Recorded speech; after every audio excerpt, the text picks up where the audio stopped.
अब छठी क्लास तुम्हारे 3 चैप्टर रहे हैं 10, 11, 12। मात्र 10 मिनट के वीडियो में हम इन्हें भी कंप्लीट करते हैं। अभी कल एग्ज़ाम है इसलिए ध्यान से देखना इनको। अब है तुम्हारे चैप्टर नंबर 10।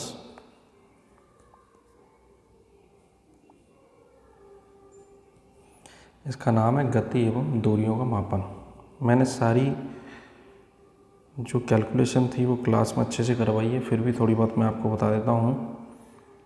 गतियों एवं दूरियों का मापन।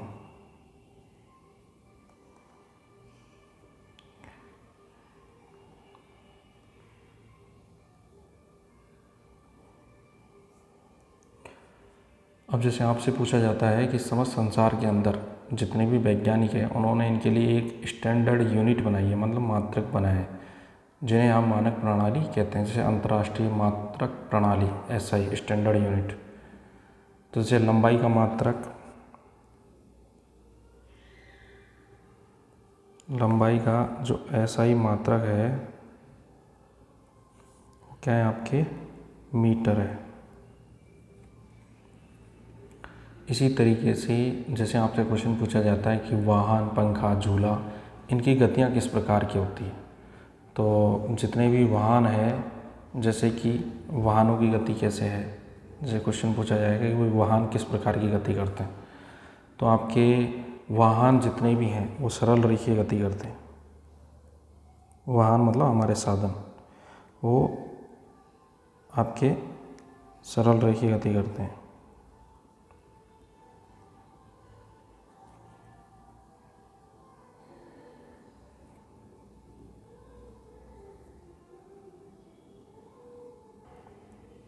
फिर जैसे कि गति होती है आपके, ये तो सरल रेखीय गति का उदाहरण है। एक होती है वर्तुल गति।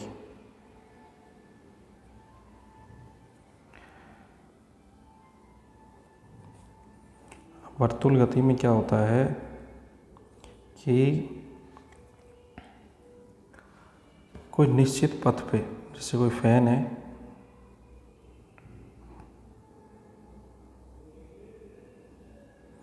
अब इस फैन की 3 ये पंखुड़ियाँ हैं, ये कोई निश्चित पथ पे घूम रही है, या फिर इसकी 4 पंखुड़ियाँ हैं, या इस फैन की 5 पंखुड़ियाँ, ये कोई निश्चित पथ पे घूम रही है इस तरीके से। ये इधर आती है, फिर ये इधर आती है, फिर ये इधर आती है। तो ये गोल गोल जो गतियाँ करती है, जैसे पंखे की, जैसे हम पंखे की गति देखते हैं, हमारे पंखों की गति जो हमारे घर में गर्मियों में पंखे चल रहे हैं, इनकी हम गति देखते हैं। तो ये क्या है, एक निश्चित परिपथ पे घूम रहे हैं। तो इस प्रकार की गति को कहते हैं हम वर्तुल गति। यानी कि जब कोई वस्तु इस प्रकार की गति करे कि उस वस्तु की किसी नियत बिंदु से दूरी समान हो, तो इस प्रकार की गति को कहते हैं वर्तुल गति। अब वर्तुल गति का उदाहरण पूछेंगे आपसे, तो एक तो पंखा हो गया, एक हो गया आपके घड़ी जो घर में लग रही है, और इसके अलावा अगर और देखें तो कुम्हार का जो चाक होता है,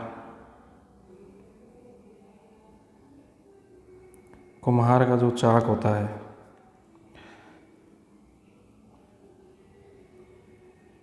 कुम्हारी चाक, यानी जो कुम्हार होता है उसका जो चाक होता है उसकी गति होती है।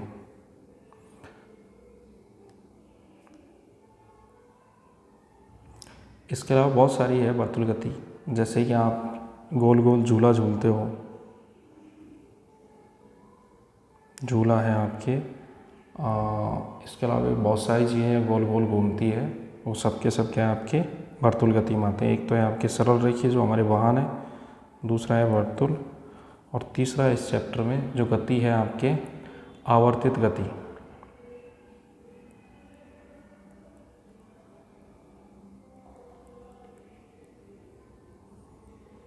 आवर्तित गति का एग्जाम्पल मैंने तुम्हें एक पत्थर बांध के बताया था क्लास के अंदर, इधर से उधर घुमाते हुए, कि ऐसी गति जो निश्चित समय अंतराल के पश्चात अपनी गति को दोहराती है।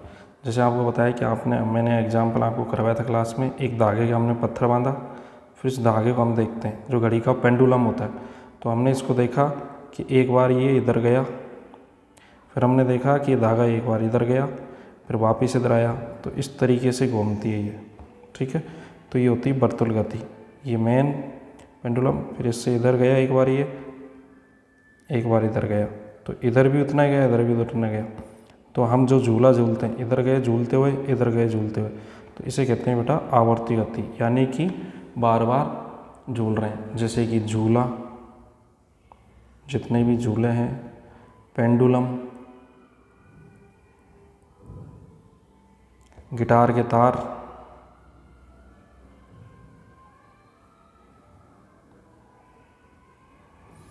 इसके अलावा डोलों के पृष्ठ,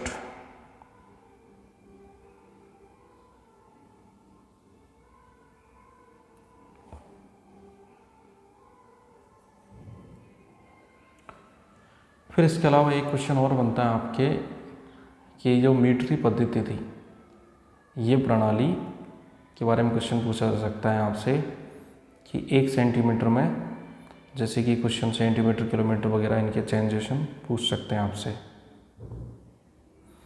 कि ये मीटरी पद्धति कहाँ से आई, किसने दी वगैरह, 1 मीटर के बराबर कितने सेंटीमीटर होते हैं वगैरह वगैरह। तो मैं आपको सिंपली बता देता हूँ, फ्रांसीसी थे, उनकी मीटरी पद्धति थी। जो मीटरी जो पद्धति है, ये फ्रांसीसियों की देन है हमारे।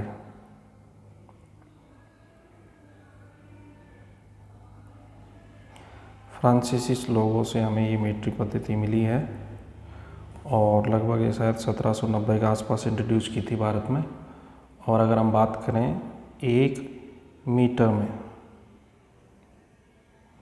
यानी कि 1 मीटर के अंदर कितने सेंटीमीटर होते हैं, आपसे पूछा जाएगा। तो 1 मीटर बराबर, अगर 1 मीटर को हम बांटें तो 1 2 3 4 5 6 7 8 9 10 इस तरीके से बांटे तो ये 100 सेंटीमीटरों में बटेगा। तो सेंटीमीटर मीटर से भी छोटी यूनिट है किसकी, लंबाई की। ठीक है, तो ये आपको याद रखना है कि 1 मीटर बराबर 100 सेंटीमीटर। तो ये आपके 10वें पाठ में कुछ पूछे जाएंगे आपसे। अब इसके अलावा आपके 12वां चैप्टर, पाठ 12, जिसका नाम है प्रकाश छाया 11।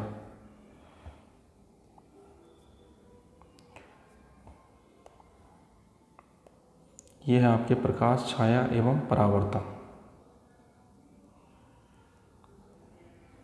प्रकाश छायाएं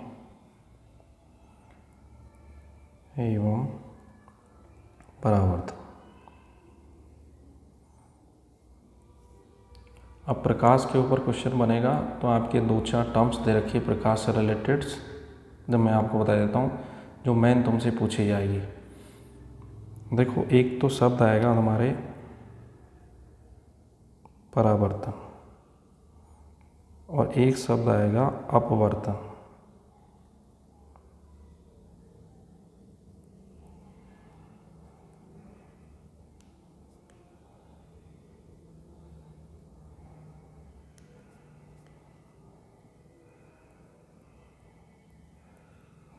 दो शब्द आएंगे तुम्हारे, परावर्तन और अपवर्तन। अब क्या होता है परावर्तन और क्या होता है अपवर्तन? देखो, परा नाम से पता चल रहा है, परा का मतलब कोई चीज़ किसी चीज़ से टकरा के पुनः जाएगी। जैसे कि ये कोई वस्तु है, प्रकाश की किरण यहाँ आई, इससे टकरा के और वापस चलेगी, इसे कहते हैं प्रकाश का परावर्तन। अपवर्तन क्या होता है बेटा, इसमें से प्रकाश मैग्नीफाई होता है। जैसे प्रकाश यहाँ आया और आने के बाद में ये इधर चले जाए, इधर चले जाए या इधर चले जाए, तो ये क्या है, ये है अपवर्तन, यानी कि अपने पथ से विचलित होना। अब मैं दोनों की परिभाषा बता देता हूँ आपको कि यहाँ पे तो प्रकाश क्या है कि वापस जा रहा है, यानी कि हम बात करें परावर्तन में तो क्या हो रहा है, परावर्तन हमेशा दर्पणों में मिलता है। ये एग्जाम्पल आपको दर्पण में देखने को मिलेगा और ये अपवर्तन आपको लेंस में देखने को मिलेगा। लेंस हमारे किस में लगे होते हैं, चश्मों में, और दर्पण हमारे किस में है, घरों में, जिसमें हमारा चेहरा दिखता है, हमारे वाहनों में, और भी बहुत सारी जगह लगा होता है। और चश्मों में और बहुत सारे चीज़ों में लगा होता है, जितने भी लेंसेज हैं। तो इसमें होता है क्या है कि प्रकाश किसी वस्तु पर गिरता है और गिर के वापस चले जाता है, इसे कहते हैं प्रकाश का परावर्तन। और जब प्रकाश आया इस माध्यम से इस माध्यम में गया तो वो अपने पथ से विचलित हो जाता है। तो इस विचलन की जो घटना है इसको कहते हैं क्या? अपवर्तन। और प्रकाश का आना और आके टकरा के चले जाना, इसे क्या कहते हैं? परावर्तन। इसमें ज़्यादा कुछ आपके दे नहीं रखा। प्रकाश के पथ में अगर कोई अपारदर्शी वस्तु आती है तो उसकी छाया बन जाती है। अब जैसे सपोज करो, हम जानते हैं हमारी भी छाया बनती है, जैसे हम अपारदर्शी, हमारे चारों तरफ नहीं देखा जा सकता, तो क्या होगा कि प्रकाश सूर्य से आएगा इस तरीके से और हमसे इस तरीके से, हमारे ऊपर इस तरीके से गिरेगा प्रकाश। सपोज करो ये वस्तु, इस पे प्रकाश गिरा तो इस वस्तु की एक छाया दिखाई देगी दूर,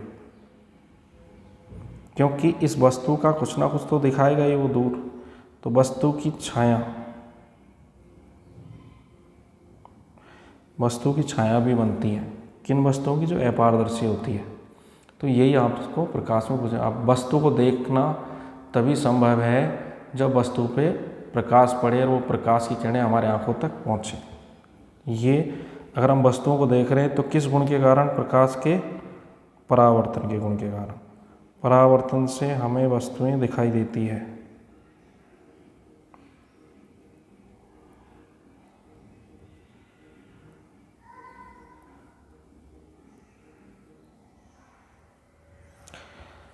फिर है आपके चैप्टर नंबर 12 लाइट वाला, काफ़ी इजी चैप्टर है आपके, विद्युत। देखो विद्युत के अंदर क्या है आपके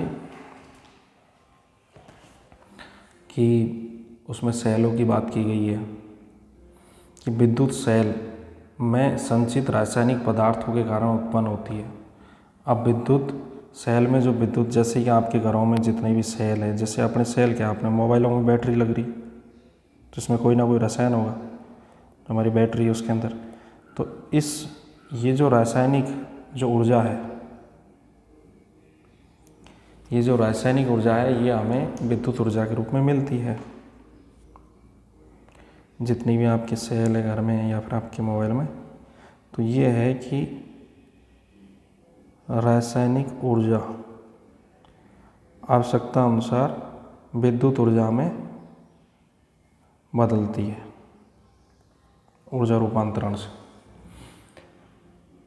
और एक चीज़ और है कि इस विद्युत सेल का एक सिरा क्या होता है? धनात्मक, और एक सिरा क्या होता है? ऋणात्मक। आप देख सकते हो ये चीज़ें, तो आपको मिल जाएगी बुक्स में।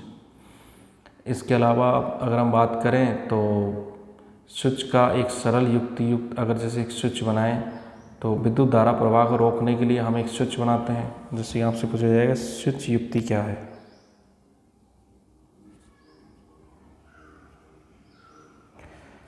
तो बटन लग रहे हैं ना अपने घरों में ऑन ऑफ के, एक तरफ लिखा होता है ऑन और एक तरफ लिखा होता है ऑफ। तो ऑन ऑफ का जो बटन लग रहा है आपके घर में वो क्या है? स्विच युक्ति है। तो इसको क्या है? विद्युत परिपथ को बंद किया जाता है।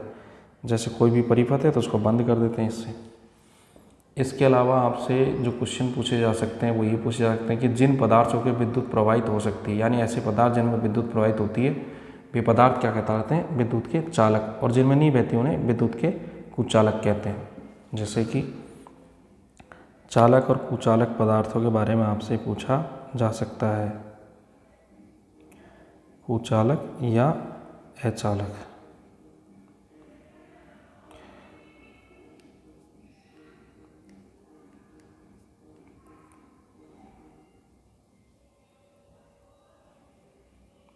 अब देखो अचालक में क्या, कुचालक अचालक में तो क्या प्लास्टिक वस्तुएं हैं ज़्यादातर।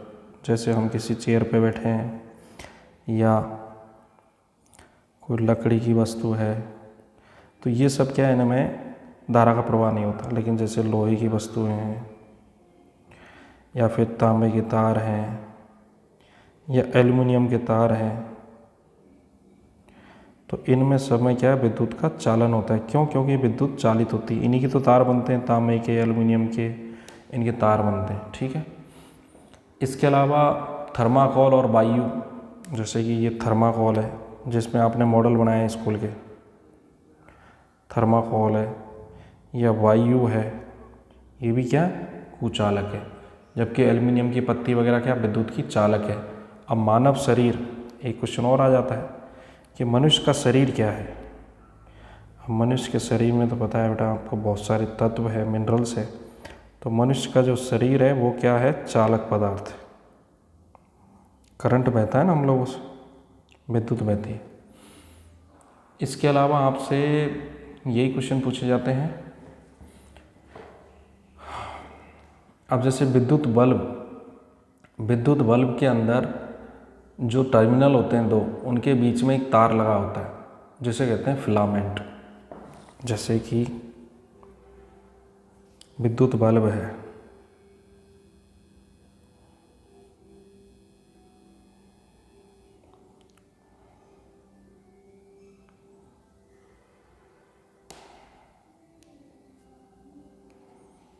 जैसे कोई भी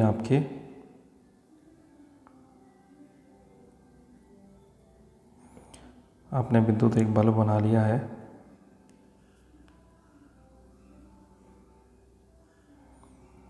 अब इस बल्ब में आप देखते हो ऐसे दो तार जाते हैं बेटा। तो ये तो क्या टर्मिनल है, ये भी एक टर्मिनल है, ये भी टर्मिनल। इसके बीच में से स्प्रिंग टाइप जुड़ी होती है। अब ये जो स्प्रिंग टाइप है इसे बोलते हैं विद्युत बल्ब का फिलामेंट। और ये बहुत ही मजबूत धातु से बना होता है, इसका प्रतीक होता है W। उस धातु का नाम होता है टंगस्टन।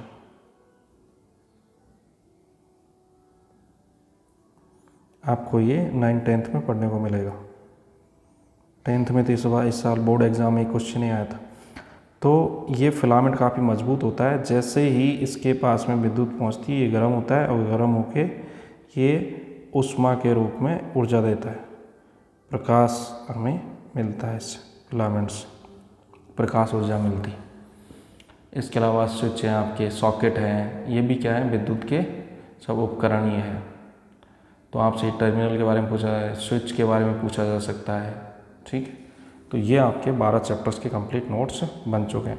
अब देखो मैंने आपको सारी चीज़ें जो पढ़ाई है वो मैं आपको PDF भी भेज रहा हूँ ग्रुप में, और आपको सब याद करना है बहुत अच्छे से बेटा। और कल एग्ज़ाम है, एग्ज़ाम के लिए सभी स्टूडेंटों को बेस्ट ऑफ लक, और अच्छे से तैयारी करके आना। तो ये वीडियोस देखने के बाद आपको सारा पेपर में मिल जाएगा।